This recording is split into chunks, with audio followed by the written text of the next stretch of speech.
Dobrý deň, sme folklórny súbor Limbora, Slováci tancujúci a žijúci v Prahe.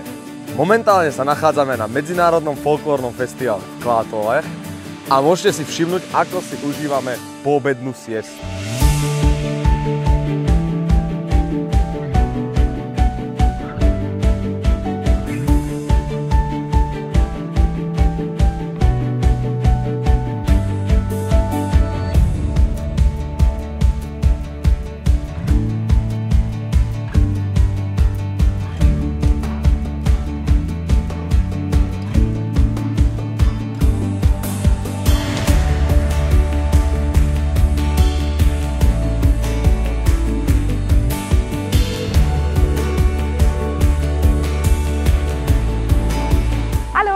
Die Landjugend Schwedt und wir kommen aus Deutschland in der Nähe von Bayreuth. Uns gibt es seit 74 Jahren und wir tanzen Volkstanz.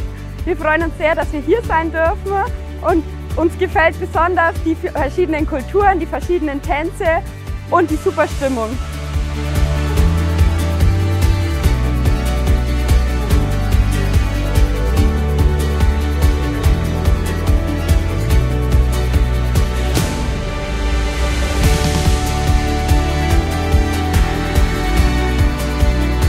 Zdravíme vás z lotyšského souboru ZESE.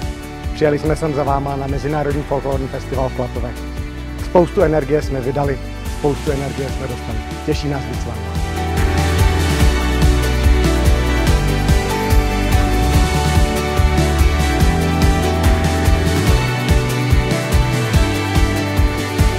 Ráda bych poděkovala organizačnímu týmu, který se podílel nejen na přípravách, ale i realizaci 29. Mezinárodního folklorního festivalu v Klatovech, na který přijeli soubory z Lotyšska, z Německa, ze Slovenska, z Moravy a z Čech.